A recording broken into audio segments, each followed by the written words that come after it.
2 months pregnant, Miss Aguilar. Congratulations! Hindi alam ni Megan ang kanyang mararamdaman nung oras na malaman niyang nagdadalang tao siya. Walang pagsilalang kanyang kaligayahan. Hindi na makapaghintay si Megan na ibalita ang tungkol sa bagay na yon, kaya naman nagmamadali siyang umuwi ng kanilang bahay. Pero pagdating niya sa kanilang bahay, mukhang ang kanyang asawa pa ang may sorpresa para sa kanya. Gilier? Hubby? Nakauwi ka na ba? Hindi mawala ang ngiti sa mga labi ni Megan nang umakyat siya sa kanilang kwarto. Hubby? Nakauwi na ako. Nasaan ka? Masayang pumasok si Megan sa kanilang silid. Nadatnan niya ang nagkalat na damit na hinubad ni Gilier. Napailing lang si Megan bago damputin ang mga damit nito. Sigurado siya nga naliligo ang kanyang asawa. Ay, hindi pa rin talaga nagbabago ang taong yon. Natigilan si Megan nang damputin niya ang isang long sleeve ni Gilier. Napansin niya ang kwelyo nito na may pulang marka. Ano to? Pinakatitigang mabuti ni Megan ang pulang markang yon. Nangunot ang noon niya nang mapagtantong lipstick stained yon. Napalunok siya nang maalala niyang wala siyang shade tulad ng nasa damit ni Gilier. No, this can't be. Nanginginig ang mga kamay ni Megan habang sunod-sunod na umiiling. Ayaw niya ng mga bagay na pumapasok sa isip na nang bumukas ang pinto ng kanilang banyo. Babe, andito ka na pala. Kamusta ang lakad mo? Mabilis tinago ni Megan ang hawak ng damit. Pinakalma niya ang kanyang sarili at ngumiti sa lalaki. Hubby, are you hungry? Let's eat together. Yes, that's good. Ano palang nangyari sa nilakad mo? Saan ka ulit nagpunta? I went to Auntie Lou's house. Everything is fine naman. Shall we eat our dinner? Yes, please. I missed you so much, babe. Lumapit si Gilier sa kanya at naglalambing na yumakap sa kanya. Ngumiti na lang si Megan para hindi pa halata kay Gilier na may nakita siya. Alam niyang hindi pa siya sigurado kung tama ang kutob niya. Pero magmula nung gabing yon, hindi na naalis ang kaba sa kanyang dibdib. Ayaw niyang pag-isipan ng masama si Gilier dahil may tiwala siya sa kanyang asawa. Pero hindi matatahimik ang kanyang kalooban hanggang hindi niya napapatunayan na mali ang mga hinala niya. Please, Gilier, prove me that I'm wrong. Huwag mong hayaang masira yung ilang taong relasyon nating dalawa. Bulong ni Megan sa kanyang sarili. Nasa labas siya ng kumpanyang pinagtatrabuhan ni Gilier. Inaabangan niya itong lumabas dahil lunch break na. Kinakabahan si Megan sa bawat minutong lumilipas. Mabilis ang bawat pagkabog ng kanyang puso at hindi siya mapalagay dahil kung ano-anong bagay pumapasok sa kanyang isip. Okay, calm down, Meg. Everything will be fine. Hindi naman tulad ng iniisip ang nangyayari . Huminga ng malalim si Megan at tiningnan ang wedding ring nilang dalawa ni Gilier. Otomatikong napangiti nilang mga labi niya bago lingunin ang entrance ng building na binabantayan niya. Para bang bumagal ang pagtagbo ng oras nang makita ni Megan ang kanyang asawa roon, ngunit may kasama itong babae. Hindi agad siya nakapag-react dahil sa labis sa pagkabigla. Parang bigla siyang nahirapang huminga at umurong ang kanyang dila. Hindi niya makita ng maayos ang mukha ng babaeng kasama ni Gilier. Pero base sa postura nito, alam niyang hindi lang ito basta-basta. No. This can't be. Please, nananaginip lang ako, di ba? Nanggigilid ang luha sa kanyang mga mata nang makita niyang alalayan ni Gilier ang babae papasok sa kotse nito. Nakaguhit ang matamis ng ngiti sa mga labi ni Gilier nang yumuko ito at halikan sa mga labi ang babae. Doon na tuluyang kumawala ang mahikbing kanina niya pa pinipigilan. Umiyak si Megan habang pinagmamasdan ng kanyang asawang masayang kinakausap ang kasama nitong babae. Nangihina man at halos naupos na sa kanyang kinauupuan, pinilit ni Meg ang abutin ang lock ng pinto ng kanyang sasakyan. Pero bago pa man niya magawa yun, naging mabilis ang pangyayari. Nakaramdam siya ng malakas na impact na yumanig sa buong katawan niya. Halos mabugto ang kanyang hininga bago magdilim ang lahat sa kanya. Hindi na alam ni Megan ang sunod na nangyari. Nagising na lang siya sa loob ng isang puting silid. Babe, you're awake. Tatawag lang ako ng doktor. Narinig niyang boses ni Gilier. Nakakaramdam pa rin ng pagkahilo si Megan nang may isang doktor ang pumasok sa kwarto kung nasan siya. Mrs. Aguilar, can you see me clearly? Doc, do you hear me, Mrs. Aguilar? Doc, I can't. Meg, are you okay? Hubby, I can feel my legs. Kahit na nanghihina, ay pinipilit ni Megang makaupo man lang. Pero kahit anong pilit niya, hindi niya magawang maramdaman ang kanyang mga binti. Mabilis na lumapit si Gilier sa kanya para hawakan ang kanyang kamay. Gilier, I can feel them. Hindi ko may ganong mga binti ko. You should calm down first, Meg. Hindi ko sila maramdaman. Anong nangyayari, Gilier, ha? Bakit nasa ospital ako? Nagsimula nang magpanik si Megan. Hindi niya alam kung anong uunahin niya. Hindi niya maramdaman ang mga binti niya. Para siyang paralisado na hindi niya maintindihan. Nalilito siya kung bakit nasa ospital siya at para ang lungkot-lungkot ng aura sa loob ng kanyang hospital room. Meg, look at me. Hinawakan ni Gilier ang kanyang muka para paharapin dito. Pinahid nito ang mga luhang nakatakas mula sa kanyang mga mata. Take a big breath, okay? Kalma lang. Everything is fine. Paanong maayos ang lahat, ha, Gilier? Yung mga binti ko. Doc, ano pong nangyari sa akin? You had been in an accident, Mrs. Aguilar. Pansamantalang naparisado ang mga binti mo dahil doon. Isa pang bagay, naka-apekto rin ang pagkamatay ng fetus sa sinapupunan mo, kaya hindi mo maramdaman ang mga binti mo. Parang nabingi si Megan nang marinig niya ang sinabi niyo ng doktor na kaharap niya. Ayaw niyang tanggapin, ayaw niyang paniwalaan. Pilit niyang tinatanggi. Nanikip ang dibdib ni Megan bago niya marinig ang sariling humagulhol dahil sa paghihinagpis. No, that's not true. Ibalik niyo sa akin ang anak ko. Meg, it's okay. No, it's not gonna be okay. Hindi ayos ang bagay niyan, Gilmer. I lost our child. I lost our first baby. Gilier, nawala yung anak natin. Hindi ko kaya, Gilier. Hindi ko matanggap. Shh. Everything will be fine, Meg. Makakaya natin to. Malalagpasan din natin ang bagay na to. Maging malakas ka lang. Maging malakas lang tayo, Megan.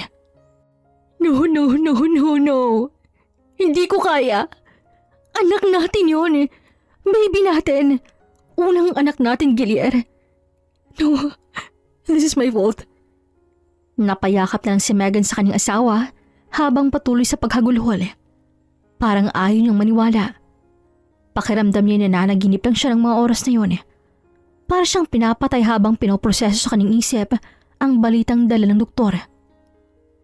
I lost our baby. How can I even forgive myself? Nung araw na yon, tinatak ni Megan sa kanyang isip na hindi na kailanman mapapatawad ang kanyang sarili dahil hindi man lang niya nagawang ingatan ang anak nilang dalawa ni Gilier. Pero hindi niya rin mapapatawad ang tao na naging dahilan ng pagkawala ng kanilang anak. Si Gilier, ang kanyang asawa. Gusto niyang iparanas dito ang lahat ng naranasan niya. Ang paghihirap niya at ang pakiramdam ng mawalan at pinaglaruan. Handa siyang maging masama upang pagbayarin ng lalaki. Ininom mo daw ang gamot mo? Nahinto sa pagbabasa ng magazine si Megan nang marinig niyang asawa. Ngumiti siya rito bago salubungin ng yakap. Malambing siyang niyapos ni Gilier kahit na nakaupo siya sa wheelchair. Yes, of course. How's your work? Mukhang pagod na pagod ka. Kumain ka na ba? Everything's fine. Medyo nakakapagod lang di sunod-sunod ang naging meeting. Kamusta naman ang pagstay mo rito? Pinuntahan ka ba ng doktor mo? Yes. May mga bago siyang gamot na inireseta sa akin. Ah? Bakit daw? Tsaka, kumusta yung therapy mo? May improvement ba? Lumungkot ang mga mata ni Megan dahil sa narinig niyang tanong. Saglit din siyang napaiwas ang tingin. Pinapahiwatig na may mga hindi magandang balitang maririnig nito. Meg, Hindi magandang nasabi ni Doc. Sinabi niya na matatagalan bago ako ulit makalakad dahil masyadong malaking pinsalang tinamo ng spinal cord ko. shh, it's okay. Hindi tayo susuko, okay? Kung kailangan nating kumuha ng specialist o kahit na kailangan natin pumunta ng ibang bansa para magpagamot, gagawin natin. Pero ayaw ko lang lumabas ng bahay, Hobby. Napapagod na ako. Nahihirapan na ako. Mas okay lang dito na lang ako sa bahay. Gagaling naman ako. Siguro. Pinagmasdan ni Megan ang maging reaksyon ng kanyang asawa. At tulad ng kanyang inaasahan, tila mas natuwa pa ito sa sinabi niya. It's been 4 months. Sigurado ka ba na hindi mo na kailangang bumalik ng ospital? Doon, mas mamamonitor ka nila. I'm good, hubby.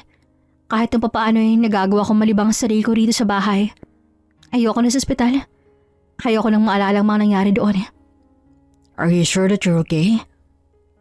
Matamis ang umiti si Megan sa harap ni Gilier para ipakita ritong ayos lang talaga siya. Yes, I really am.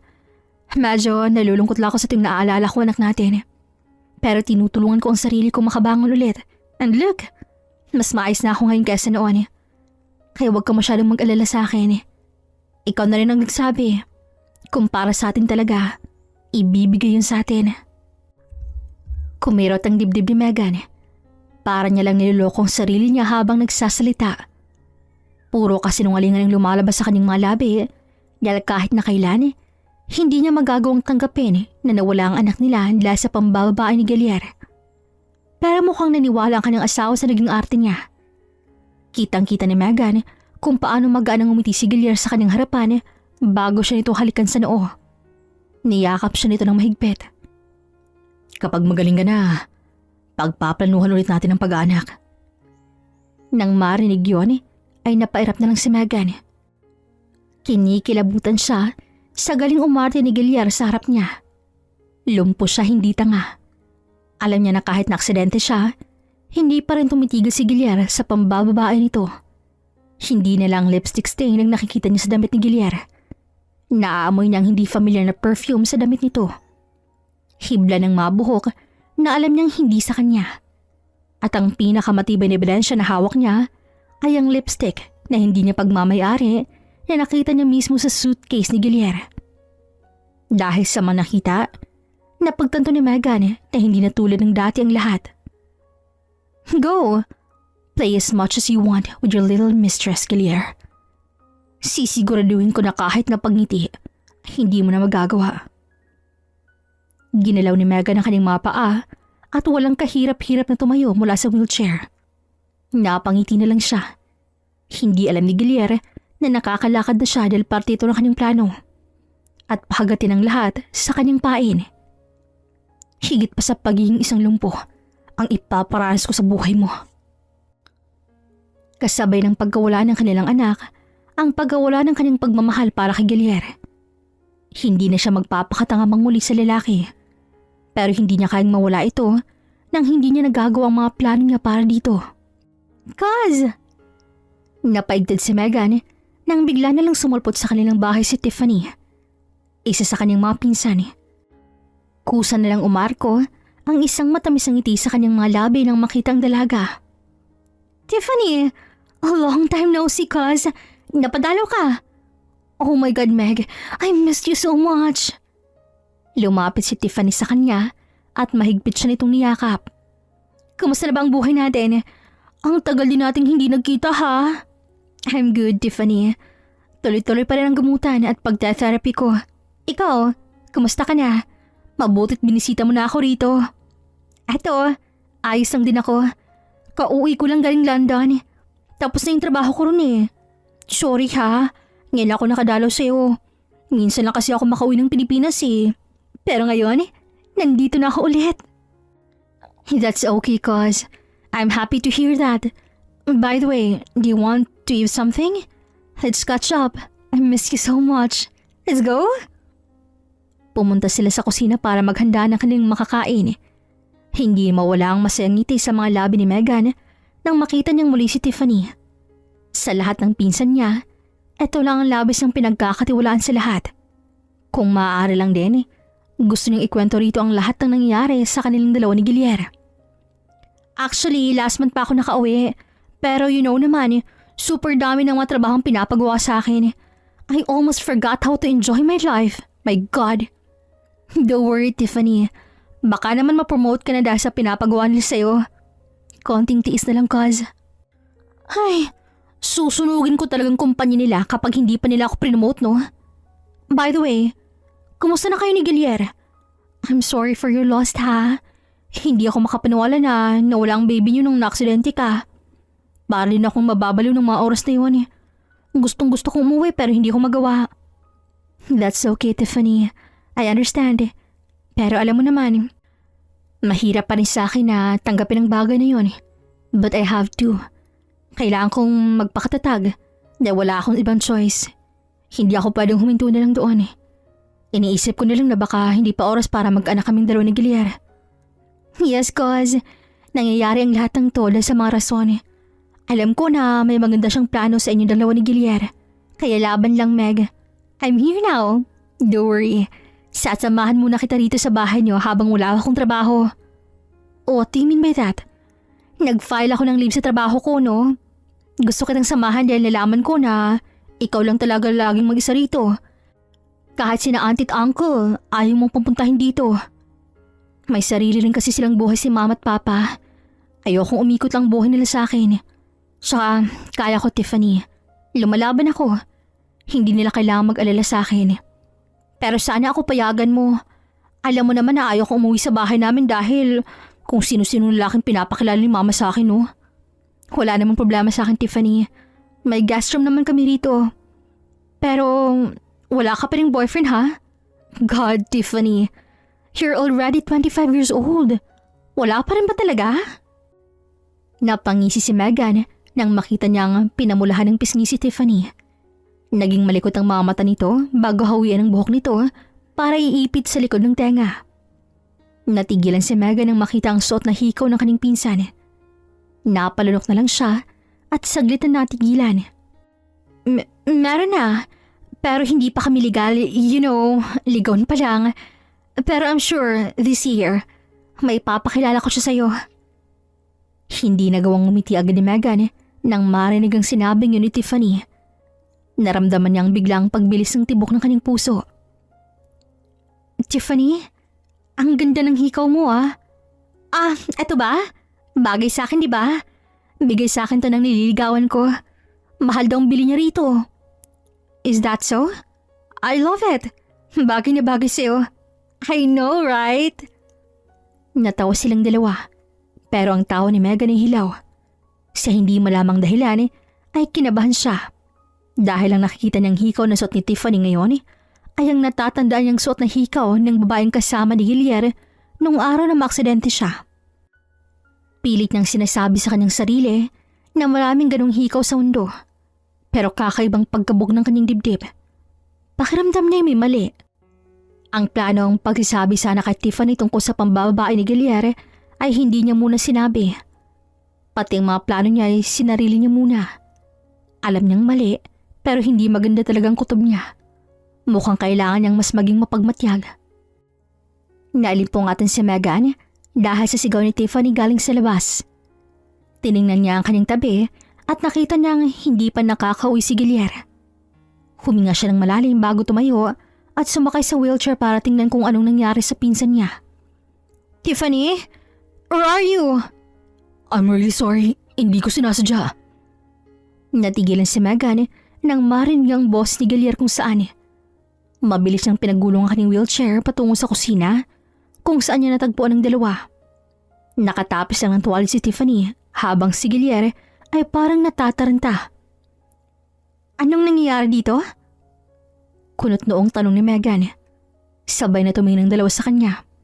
Si Guillermo ang unang nakapag-react. Napasampal ito sa sariling noo bago siya lapitan. Bakit? I thought she was a thief. Meg, papatay niya ata ako ng asawa mo. Naliligo kasi ako tapos nagulat ako nang bumukas yung pinto ng banyo. Ay, sabay tutok sa akin ng baril. Nakahinga ng maluwag si Megan nang marinig ang kwento ni Tiffany. Hindi ko talaga sinasadya. Akala ko may nakapasok ng kung sino sa bahay namin eh.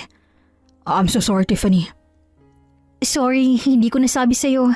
Makikituloy muna si Tiffany rito sa bahay natin para may makasama ako. Really? Oh, magandang bagay na yun. Kala ko pa naman hindi ako welcome dito. Sorry. I didn't mean that. I was joking, Gilier. Pinagmasdan ni Megan ang dalawang tao sa kanyang harapan. Kung titingnan, parang normal ang lahat. Pero napansin ng matalis ang mga mata ang palitan ng ngiti at mga tingin ng kanyang asawa at pinsan na alam niyang hindi na normal. Ayaw paniwalaan ni Megan ang sinasabi ng kanyang instinct. Ayaw niyang paghinalaan ng pinsan niyang inosente at walang kinalaman sa kanyang mga plano. Pero hindi niya maiwasan lalo na at may napapansin siya. Ang mga lihim na sulyapan ng dalawa. Ang mga ngiti ang hindi alam ni Megan ang dahilan. Tulad na lang ngayon, pinapanood yung dalawang magdilig ng halaman habang siya niiwan sa ilalim ng garden umbrella. Oh my God! I didn't see you, Gilier. Hindi ko sinasadya. Binasa mo na yung favorite shirt ko. Oh my God! Hindi ko talaga sinasadya. Ikaw kasi ang likot mo eh. Hindi pwedeng ako lang ang basa, no? Oh, stop that! Isusumbong kita kay Meg. Walang buhay nang umisi si Megan habang pinapanood ang mga itong magbasaan gamit ang hose. Alam nang kilala rin ni Gilier si Tiffany pero hindi niya inaasahan na ganito ka-close ang dalawa. Para siyang sinasaksak ng libu-libong punyal sa kanyang dibdib. Hindi niya maiwasang mapatanong. Sa dami ng babae sa mundo, bakit si Tiffany pang pinaghihinalaan niyang babae ni Gilier? Bakit ang tao pang lubos ng pinagkakatiwalaan sa lahat? Meg! Binasa ako ni Gilier oh! Nabalik sa kanyang ulirat si Megan nang lumapit ang dalaw sa kanya. Basang-basa si Tiffany kaya naman hapit na hapit ang damit nito sa katawan. Pasimple niyang sinulyapan si Gilier. Kitang-kita niya kung paano nito pasadahan ang tingin ng kabuuan ni Tiffany. Ang kulit pa rin talaga ng asawa mo, Meg. Wala pa rin pagbabago. Kung tulad lang din niya ang mapapangsawa ko, ay, wag na lang. Sa sobrang arte mo, wala rin papatos sa'yo, no? At ang mga tulad ko, para lang kay Megan. Right, babe? Lumapit si Gilier sa kanya at malambing siyang niyakap. Yes, he should find a man na pasok sa taste and standard mo, Tiffany. Huwag yung kung sino-sino lang. Baka mamaya makakuha ka ng lalaking may asawa. Magiging kabit ka. Kahiya-hiya yun sa pamilya natin. Ako? Magiging kabit? Like, Meg. Kung magiging kabit man ako, sigurado ako na akong pipili ng asawa nila. Sa ganda kong to, wala pang nakakatalo sa dugo natin, Megan. Hindi dapat pinagmamalaking pagiging kabit, Tiffany. Relasyon ang masisira mo. Baka mamaya, pamilyado pang makuha mo. Mas nakakahiya yun. Pinanood ni Meg ang mag-ibang ekspresyon ng mukha ni Tiffany, kaya nginitian niya ito. Sige na, magpalit ka na ng damit doon. Kakain na rin tayo ng lunch. Okay, hintayin niyo ako ha. Mag-solo muna kayong dalawa riyan. Ngumiti na lang si Megan sa kanyang pinsan nang makaalis na ito. Sunod niya namang hinarap si Gilier. Ikaw rin, magpalit ka na rin ng damit mo. Baka magkasakit ka pa. Sure, let's go inside. No, dito lang ako. Bilisan mo na lang. Sigurado ka ba? Yes, of course. Malaki naman ang tiwala ko sa'yo. Nakita niyang nangunot ang noo ni Gilier, pero hindi nagtagal ay pumayag din ito na pumasok para magpalit ng damit. Nang mga oras na yon, pakiramdam ni Megan ay daya ang mundo. Pero kasabay rin nun, pakiramdam niya ay sumang-ayon ang lahat sa kanya.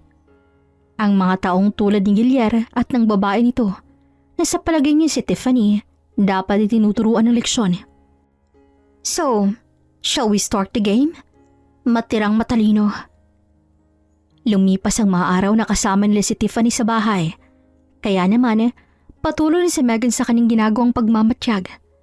Habang tumatagal, lalo lang tumitinding tama ng kutob niya. Pero alam niyang hindi siya mananalo sa kutob-kutob lang. Kaya nagsisimula na rin siyang mangalap ng mga ebidensya na gagamitin niyan laban sa dalawa. I want to stop. Iminulat ni Megan ang kanyang mga mata nang para bang narinig niya ang boss ni Tiffany. Gilier, I want to stop this. Ayoko na. Nakukonsensya na ako. Hindi mo ba nakikita kung gaano ka kamahal ni Megan? Hindi ka ba naawa sa sitwasyon ng asawa mo ngayon, Gilier? My God, hindi ko na alam ang gagawin ko. No. Hindi mo dapat kumilos. Akong gagawin ng paraan para sa ating dalawa. Mas maganda nga yun, di ba? Mahal na mahal ako ni Megan. Kaya mas mapapadali akong gawin ang mga plano nating dalawa. Tiffany, look at me. Konting tiis na lang, okay? Kapag nakuha natin ang lahat ng yaman ni Megan, magiging masaya na tayong dalawa. Wala naman siyang magagawa eh, nilumpo siya. Nagte-therapy si Megan. Anytime soon ay pwede na ulit siya makalakad. At kapag nalaman tungkol sa relasyon nating dalawa, sigurado kong sa kulungan ng bagsak natin. Akala mo ba hindi ko naisip ang bagay na yan? Of course I did, Tiffany. Pinapalitan kong magamot ni Megan para mas lalong lumala ang kalagayan niya. It's been 5 months pero wala pa rin progress. Lumpo pa rin siya. Hindi pa rin bumubuti ang kalagayan niya. Kaya ang kailangan mo lang gawin, magtiwala sa akin. Naiintindihan mo ba? Sunod-sunod na tumulo ang mga luha sa mata ni Megan nang marinig ang usapan ng dalawa. Alam niyang mahinala na siya pero masakit pa rin talaga. Para siyang unti-unting pinapatay ng katotohanan pero kailangan niyang magpakatatag. Kailangan niyang magpatuloy dahil kung susuko siya ngayon, mauuwi lang sa wala ang lahat ng mga pinaghirapan at plano niya. Kailangan niyang ipanalo ang labang to para maipatakim niya sa mga ito ang sakit ng kanyang nararamdaman ngayon. Babe? Napatingin si Megan kay Gilier nang tawagan siya nito habang naghahapunan silang tatlo. Yes? Naisip ko lang yung mga shares mo sa mga kumpanya ng partnership mo. Ano na palang nangyayari sa mga yun? Saglit na natigilan si Megan pero hindi niya pinalata yun sa dalawa niyang kasama. Inubos niya muna ang laman ng kanyang bibig bago sagutin ng lalaki. Tuloy pa rin naman ang pagtaas ng sales at investment ko. May pinagkakatiwalaan na akong tao na humawak noon habang nagpapagaling ako. Bakit? Wala lang. Naisip ko lang na bakit hindi mo na lang din pagkitiwala sa akin ng bagay na yun. Sa kumpanya rin naman ako nagtatrabaho. Mas maganda siguro kung akong asawa mo maghahawak nun, di ba?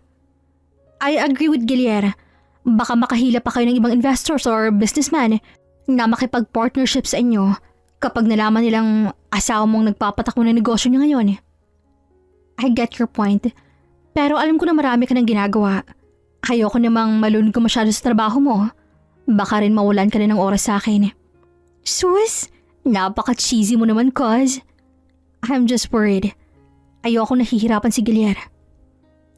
Kiming ngumiti si Megan bago niya maramdaman ang paghawak ni Gilier sa kanyang kamay. Binibigyan siya ng kasiguraduhan na magiging maayos ang lahat. Kung siguro lang hindi niya alam na naglolo ko si Gilier sa kanya, baka napapayag na siya nito. Pero kailangan niya munang makipaglaro para sa mang-ayon ng lahat sa kanyang plano. Babe, everything will be fine. Kaya-kaya ko i-manage ang time mo. Pangako, hindi ako mawawalan ng oras para sa pinakamamahal kong asawa. Hobby, wala ka bang bilib sa akin? Ngumiti pa si Gilier sa kanya. Sa mga oras na yon, gusto niyang sapakin ang mukha ni Gilier pero mas pinili niyang magbuntong hininga. Okay. Ipapaisikaso ko ang mga papeles para malipat sa pangalan mo ang mga trabaho ko. But make it sure na makakaya mo, okay? Yes, babe. I love you so much. I will do everything to make you proud. Matagal na akong proud sa'yo. Sana pala kumuha rin ako ng partner, no? Para hindi ako mukhang third wheel sa dinner natin na to, di ba? Natawa na lang si Megan nang harapin niya ang kanyang pinsan. Bakit kasi hindi mo imbitahan yung manliligaw mo rito sa bahay namin? Welcome naman kayo rito. Tsaka, I want to meet him, Tiffany. Medyo curious na ako kung anong itsura nito. Saka na, cuz. Busy yun. Maraming trabaho. Alam ko na hindi niya magagawang pumunta rito dahil medyo malayo rin ang bahay niya rito sa lugar niyo eh. Ganon? So dapat pala mag-set tayo ng araw na pwede tayong mag-double date, right? Nakangiting bumaling si Megan sa kanyang asawa na ngayon ay tahimik na sa kanyang tabi. Yes, we should. How about sa birthday ni Gilyar? Para sa isang introduction na lang. Nandoon din ang iba nating relatives. Doon ko rin i-announce ang tungkol sa paglilipat ng mga negosyo ko sa pangalan ni Gilyar. Isn't it fun, right? Palagay ko nga magandang suggestion ng bagay na yan. Sige, dadalhin ko siya sa birthday ni Gilyar. Napapapalakpak na lang si Megan dahil pakaramdam niya nasusunod ang lahat ng plano niya. Hindi na siya makapaghintay na dumating ang araw na ibubunyag na ang lahat ng nakababuyang ginagawa ng 2 taong kasama niya sa mga oras na yon. Malalim na ang gabi pero nakadilat pa rin ang mga mata ni Megan. Hindi niya magawang ipikit ang mga ito sa isipin na wala si Gilyar sa kanyang tabi. You're doomed, Gilyar Aguilar. Kinuha ni Megan ang kanyang cellphone bago maingat na maglakad palabas ng kanilang kwarto. Isang lugar lang naman ang alam niyang kinaroroonan ng kanyang asawa. Bawat paghakbang niya ay sinisigurado niyang hindi siya makakagawa ng ingay.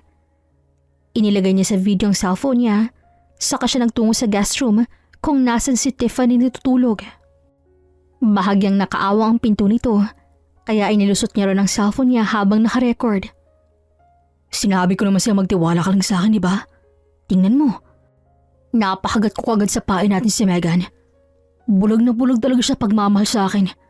Nakakaawa siya. Narinig niya pa ang pagtawa ni Gilyar sa loob ng kwarto ni Tiffany. Hindi ko rin ina-expect na papayag si Megan. Pamana kasi ng pamilya niya. Hindi ako makapaniwalang ipagkakatiwala niyang lahat yung sa'yo. Masyado lang siyang tiwala sa akin. At halata namang ayaw niya akong mawala sa kanya. Kita mo nga, ayaw niyang mawalan ako ng oras sa kanya. As if namang nag-aalala pa ako sa kanya, no? Wala na. Kulang na nga lang itapon ko na siya sa ilog eh. At hayaan na lang siyang magpalutang-lutang doon. Total naman, wala na siyang silbi. You're harsh, Gilyar. Hindi mo alam, matalino si Megan. Sa buong angka namin, siya ang tinitingala ng lahat. Swerte mo na lang, kaya nagagawa mo siyang paikutin sa kamay mo. Siguraduhin mo na hindi ka papalya sa pinaplano mong yan. Dahil kapag nagkataon, damay ako. Kayo kong makulong, Gilyar. Hindi mangyayari ang bagay na yan. Hanggang nakikita mo akong nakatayo, hindi mo kailangang matakot. Tsaka, kapag nagawa na natin ang lahat ng pinaplano natin, bubuo tayo ng pamilya. Gusto ko nang magkaanak, Tiffany. Napasandal lang si Megan sa pader. Naalala naman niya ang anak nilang 2 ni Gilyar. Kung natuloy kaya ang kanyang pagbubuntis, magbabago kaya ang lahat? Siguro hindi pa rin. Dahil si Gilyar, sakim sa kapangyarihan. Nung nalaman mong buntis si Megan noon, naging masaya ka ba? No. Nagpapasalamat nga ako na hindi natuloy ang pagbubuntis niya eh. Dahil kung nagkataon, alam ko na sa bata na yung malilipat ang lahat ng meron si Megan. Magiging kaagaw ko pa siya. You're so mean, Gilyar. Akala ko ba mahal mo si Megan, kaya mo siya pinakasalan? Oo, minahal ko naman siya. Pero alam mo yun, napundi ng pagmamahal ko para sa kanya. Hindi ko alam kung kailan. Ang alam ko na, simula nung makilala kita, biglang nagbagong pananaw ko. Unang kita ko pa lang sa'yo, alam ko na agad, gusto kitang makuha. Bolero ka talaga. Ganyan di sigurong ginamit mo kay Ate Megan para makuha siya. Hindi no, sadyang mabilis lang mapaikot si Megan, kaya bumigay agad sa akin. Pero ikaw, hard to get. Kaya mas lalo akong ginaganahang mabuhay dahil sa'yo eh. I want to build a happy family with you, Tiffany. Gusto kong magkaanak tayong 2 balang araw. Nag-init ang dibdib ni Megan. Hindi dahil sa sakit, kundi dahil sa galit.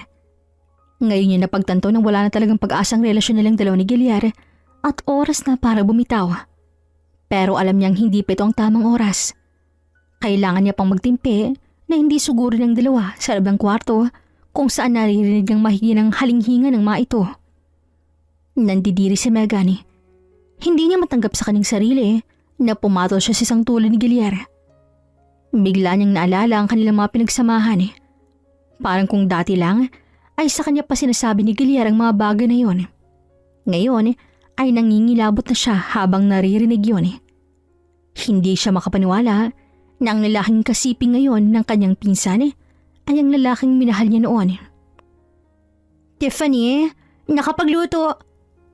Hindi na naituloy ni Megan yung kanyang sasabihin isang araw nang mapadpad siya sa kusina. Nakita niya ang mga damit doon ni Tiffany. Sa hindi malamang dahilan ay may naisip si Megan. Napangisin lang siya bago kumuha ng sili at ikaskas yun sa panty ni Tiffany. Nang matapos siya, ay mabilis niyang dinalang wheelchair pabalik sa kanilang kwarto. Para man maalis ang kakatihan mo. Nagpanggap siyang natutulog habang hinihintay na matapos sa pagligo si Tiffany. Ilang sandali lang ay narinig niya nang nagtitili ito. Ow! Ouch! Oh my God! It hurts! Oh gosh! What is it? Nawala ang mga ngisi sa labi ni Megan nang marinig niya ang boss ni Gilier. Mukhang nakauwi nito galing trabaho. Gilier, masakit! Ang alin? Yung ano ko. Ha? Ang alin nga? Tumayo na si Megan. Sumakay sa kanyang wheelchair para puntahan ng dalawa. Naabutin si Tiffany namimilipit habang nakahawak sa balikat ni Gilier. What's happening here? Oh my God! Help me, Megan! What happened to you? Something is on my panty. Oh, ano? Babe, help her. Napabuntong hininga na lang si Megan bago tingnan si Gilier. Lumabas ka muna, Gilier. Pero, Ano ba? Gusto mong ikong tumingin sa ilalim ng panty ni Tiffany? Puno ng sarkasmong tanong ni Megan sa asawa. Mukhang nakapansin si Gilier kaya naman umalis ito at iniwan sila sa kusina. Nang oras na mawala ang lalaki sa paningin nila, agad na hinuban ni Tiffany ang panty nito at humihikbing tumingin kay Megan. It's swollen. Anong meron dyan sa panty mo at nagkakaganyan yan? I don't know. Sa panty mo ba? O may iba pang dahilan? Baka matapang yung detergent na ginagamit ko. Sa bagay, kanino mo naman nakukuha yun, diba? Wala naman dito yung maliligaw mo. Sandali, ikukuha kita ng ointment. Inikot ni Megan ang wheelchair niya patalikod kay Tiffany bago niya pakawalan ng isang tagumpay ng ngiti. Gusto niyang humalakhak dahil sa nangyari sa kanyang pinsan. how's Tiffany? Tiningnan ni Megan si Gilier na nahiga na sa kanyang tabi. Naghahanda na sa kanilang pagtulog. Okay na siya. Nagkaroon lang siya ng allergy. Hindi yata hiyang sa kanyang detergent na gamit natin. Shall we change our detergent? Why? Dahil baka maulit yung nangyari kay Tiffany. And? What? Meg, hindi mo ba nagigets ang point ko? Nag-aalala lang ako kay Tiffany. Hindi ka ba nag-worry sa kung anong pwedeng mangyari sa pinsan mo? No. Nagkaroon lang ng reaction dahil bagong ginamit yung sabon. Hindi naman ibig sabihin nun ay kailangan na pati tayo magpalit. Alam mong yun ang gusto kong scent ng detergent. Tsaka, hindi naman permanenteng titira dito si Tiffany. Sinabi niyang magpapalaundry na lang siya sa susunod. Natahimik si Gilier sa tabi niya matapos niyang magsalita. Masyado ka naman yatang worried kay Tiffany. Malapit ko nang isipin na mas importante pa siya kesa sa akin eh. Oh, of course no, babe. Hindi sa ganun. Ayaw ko lang na may masabing hindi maganda si Tiffany habang nandito siya sa bahay natin. Wait, are you jealous? Why would I? May kailangan ba ako ikaselos? Hindi ako nagsiselos. Nakukuha ko ang punto mo, Gilier. So, you should sleep na. May pasok ka pa bukas, diba? Yes, let's sleep. Nahiga na rin si Megan. Magkatabi silang nakahiga ni Gilier nang may maalala siya. Birthday mo na next week. Yes, and I want to be happy that day, babe. You know what I mean? Of course. Gagawin nating unforgettable ang araw na yon. Yung tipong babalik-balikan mo ang birthday mo na yon kahit na 10 years nang nakalilipas. Nakita ni Megan ang matagumpay ng ngiti sa mga labi ni Gilier sa pag-aakala nitong matutupad ng mga plano niya. Ay, hindi na ako mapaghintay. Ngayon pa lang, nagpapasalamat na agad ako sa iyo, Meg. You're the best woman that I know. Hindi ako nagsisi na ikaw ang pinagalayan ko ng lahat. Gustong masuka ni Megan habang naririnig niya ang kabadawin ng kanyang asawa. Hanga siya sa kanyang sarili, diyan na paniwala niya itong ayos lang ang lahat. At sa nalalapit itong kaarawan, gagawin niyang bangungot ni Gilier at Tiffany ang araw na yon. Maingay ang paligid. Sari-saring usapan ang nangingibabaw sa kanyang pandinig habang nakasakay sa kanyang wheelchair. Mrs. Aguilar, oh, sorry. Dapat na siguro kitang tawaging Miss Lacanbuena, am I right? Oh, Attorney Sanchez. Kala ko hindi ka pupunta. Pwede ba akong mawala sa pinakamagandang show ng isang Lacanbuena? Here's the documents. Nakangiting kinuha ni Megan ang envelope na iniabot ng lalaki sa kanya. Naglalaman ito ng annulment papers, warrant of arrest at mga papeles na kanyang negosyo na nakapangalan pa rin sa kanya. Maaasahan ka talaga kahit kailan, Attorney Sanchez. Don't worry, bibigyan kita ng bonus after this party. Kaya sa lahat ng kliyente ko, ikaw ang pinakapaborito ko. Naiiling na lang si Megan.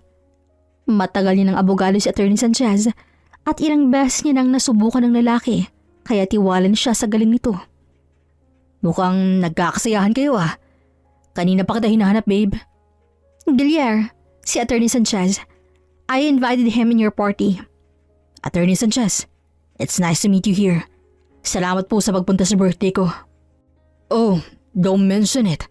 Akong nag-ayos ng mapapeles na kakailangan niyo sa paglilipat ng mga properties ni Megan sa pangalan mo. Oh, really? Oh God, thank you so much, Attorney Sanchez.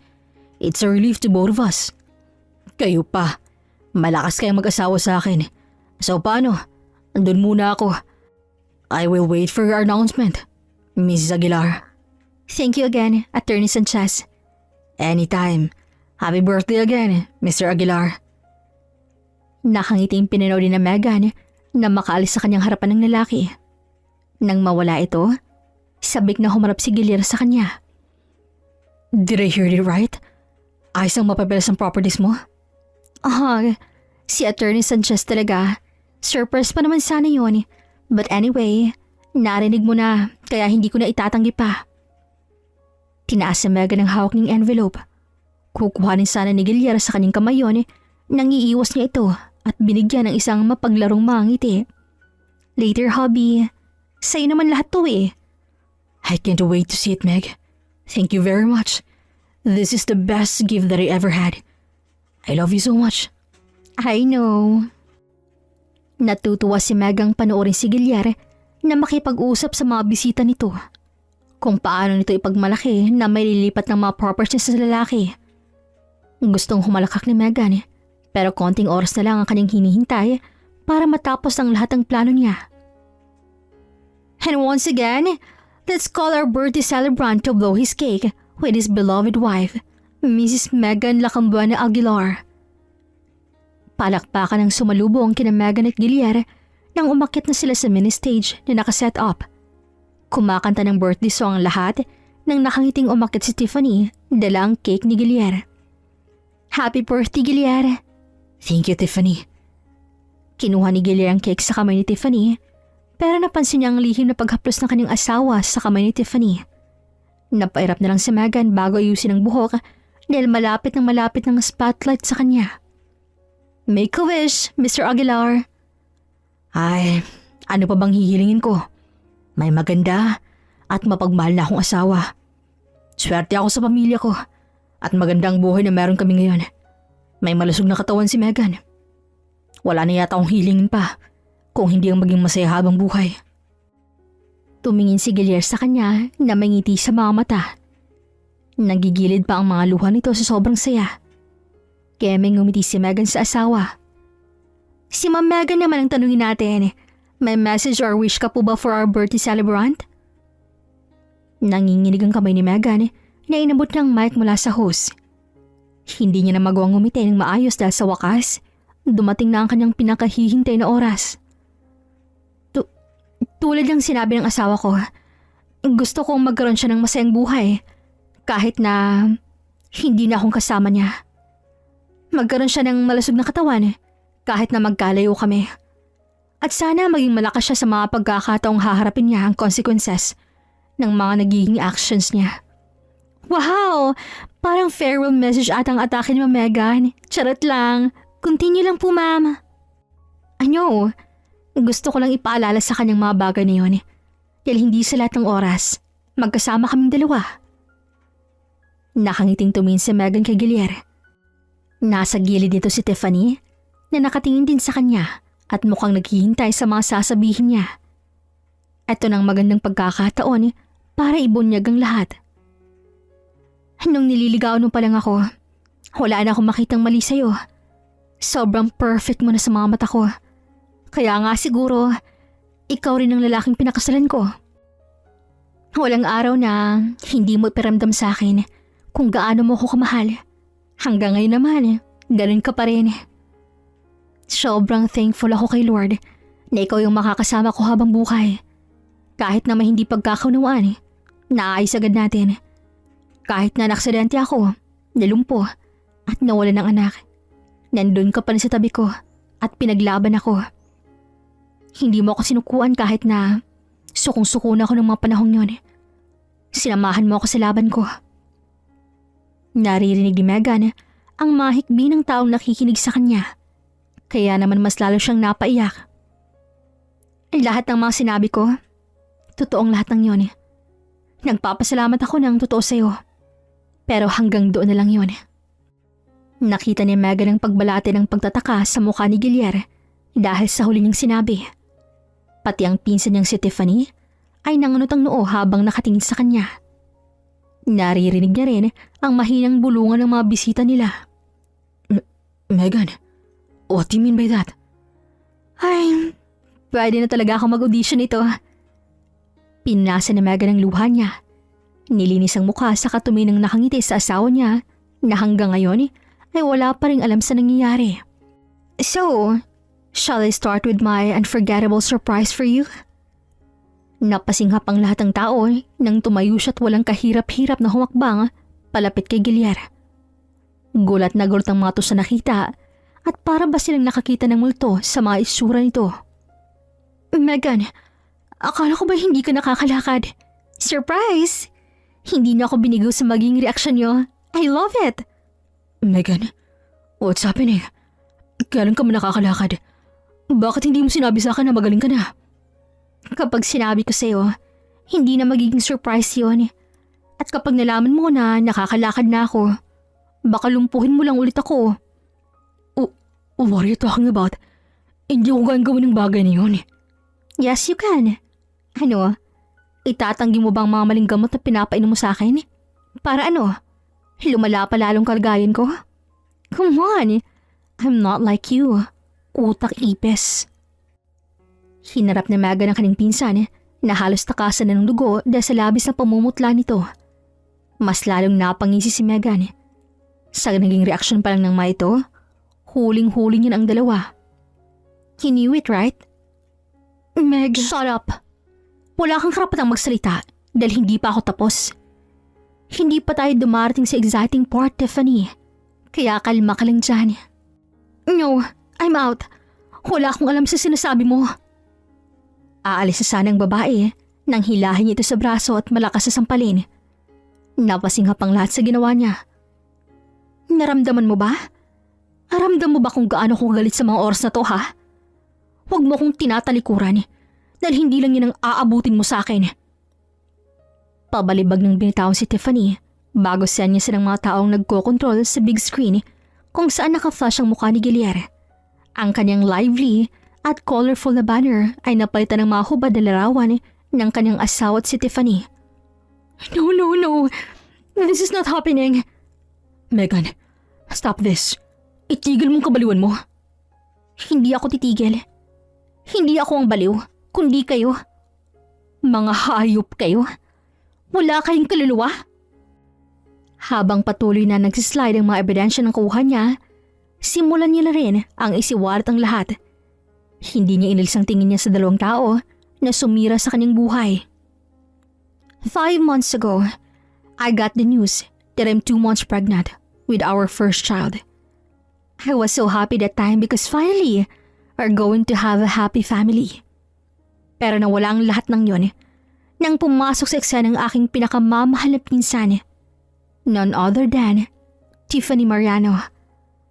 Alam niyo ba na kaya ako na-aksidente noon ay dahil sa dalawang taong nasa harap ko ngayon? They're cheating behind my back. Funny, isn't it? My cousin and my husband are having an affair. Pero hindi pa natatapos ang lahat doon. They tried to dump me with nothing. Kukuhanin nilang lahat sa akin at silang dalawang magsisama. As if namang papayag akong magkaroon kayo ng happy ending, no? Habang ako'y may iwang luhaan. Sana'y ginamit niyo mo lang ang utak niyo. Lalo ka na, Tiffany. May dugo kang lakanbuena, pero hindi mo ginamit yun sa katalinuhan mo.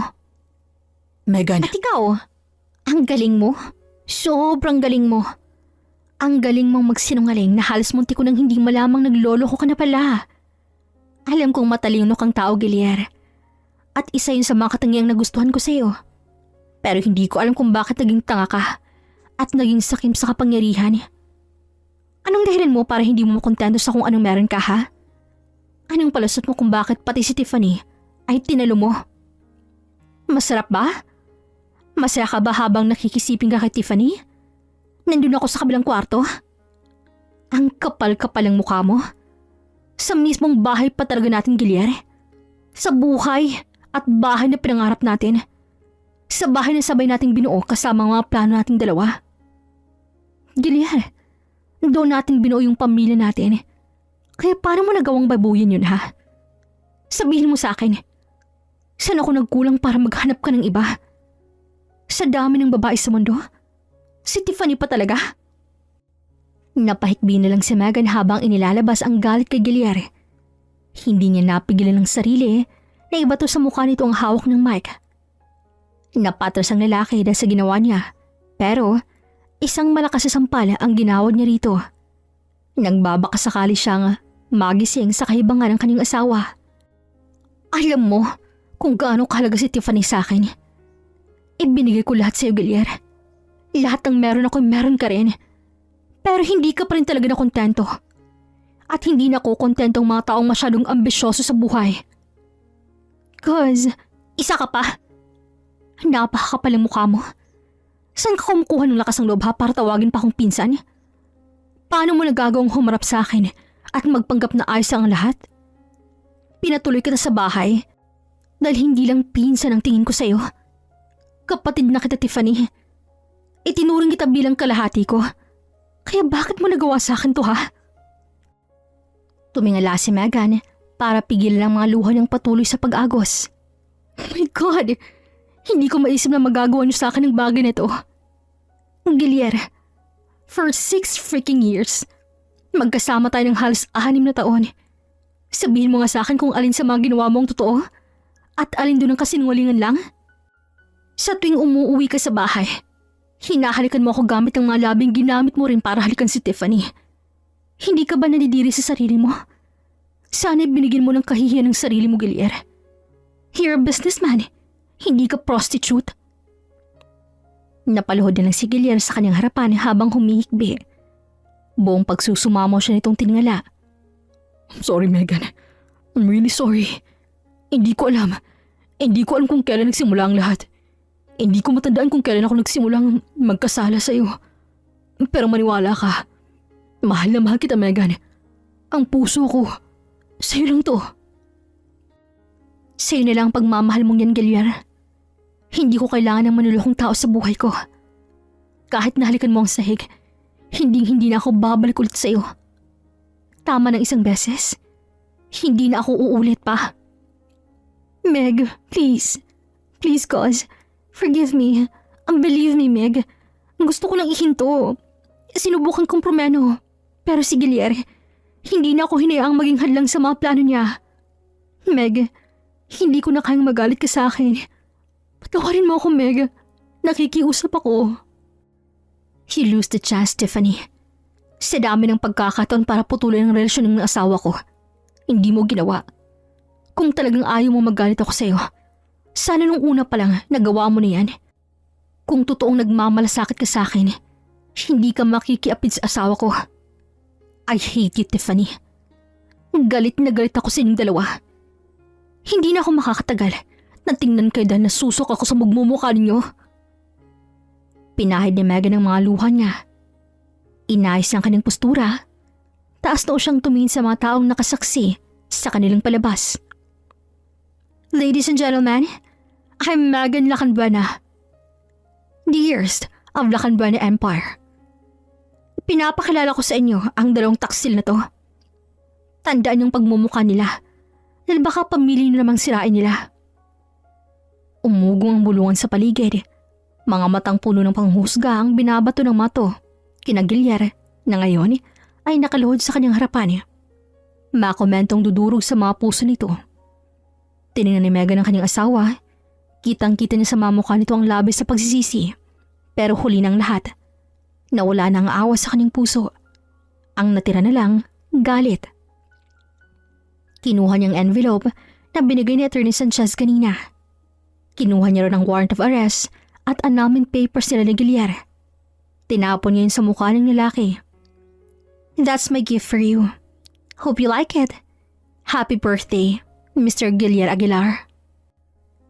Tumalikod si Megan at nagsimulang mag-march sa pababa ng stage. Sinalubong siya ng kanyang mga magulang at agad dinaluhan paalis sa lugar na yon. Nung gabing yon, lahat ng bigat ng kanyang dibdib ay inilabas niya na. Nangako siya sa kanyang sarili na pagkatapos ng gabing yon, aalisin niya na sa kanyang sistema si Gilyar.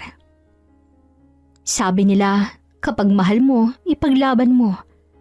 Pero paano nilang kung ang taong mahal mo ay may pinaglilabang ibang tao? Susugal ka pa rin ba?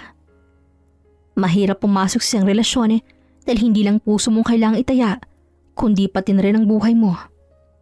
Handa kang kaharapin kung anong magiging kalalabasan ng pinasok mo. Handa kang tanggapin ang magiging wakas ng inyong kwento. Ngunit, sa kalagitnaan pa lang, nawala na sa linyang lahat. Oras na para kumilos at gumawa ng paraan. It's either maayos niyo ang inyong relasyon o tuloy niyo na itong bibitawan. Pero palagi niyong tatandaan na mas mahal mo ang sarili mo nang higit pa sa ibang tao. Dahil kapag naubos ka, hindi mo alam kung magagawa mo pa rin bang makabangon. How about sa Siargao? Maganda ron. Di ba gusto mong pumunta ron noon? Saglit na hininto ni Megan ang kanyang ginagawa para tingnan ng ina na kinukulit na naman siyang magbakasyon. Ma, ayos lang po talaga ako. Pupunta po tayo riyan kapag natapos ko na po mga trabaho ko.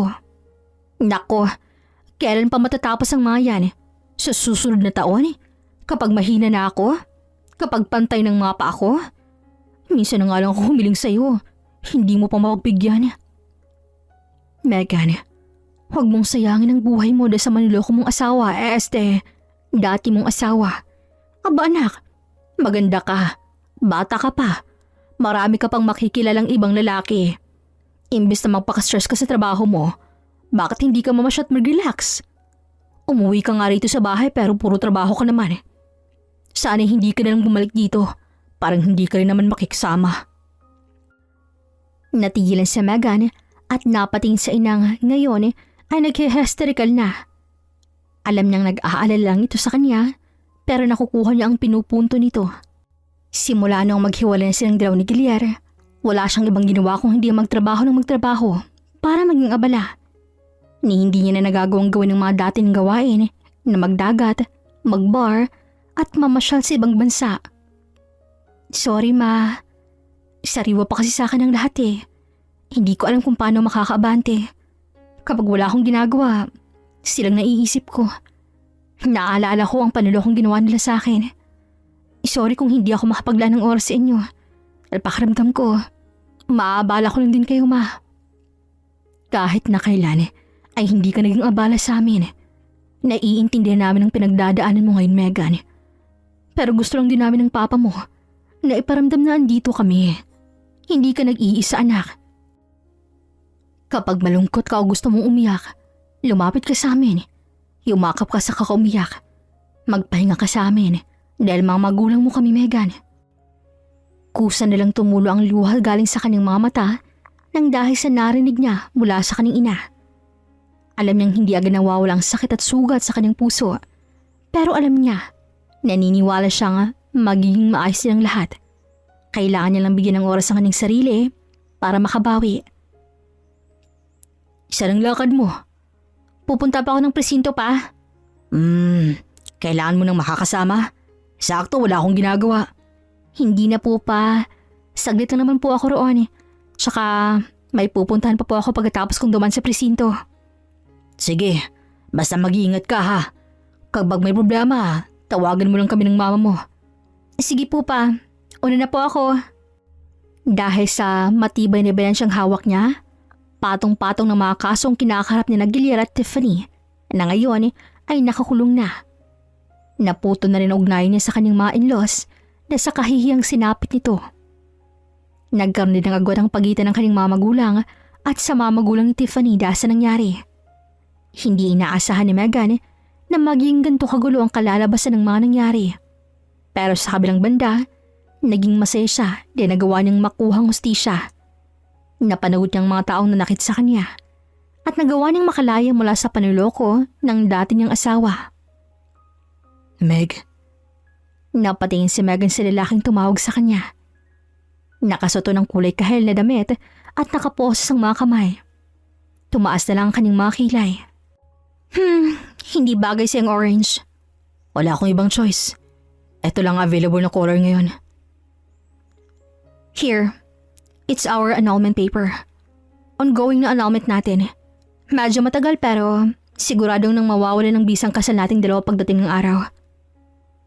Kinuha ni Gilyar ang mga papel at sinimulang basahin ng mga ito.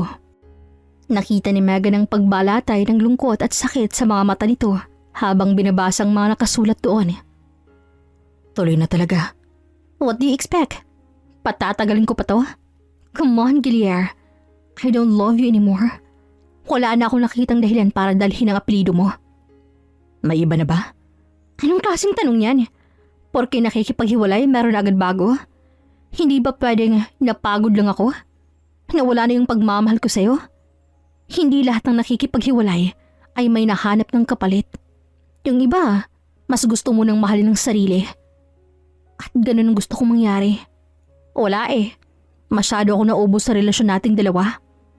I'm sorry. Sana ang bababago ng sorry mo ang lahat. Sana may babalik niya ng anak nating nawala. Sana maalis niyan yung sakit dito sa dibdib ko habang pinagmamasdan ka. So, stop saying sorry. That's useless, Gilyar. Wala nang magbabago kahit papudpurin mo pa ako ng sorry.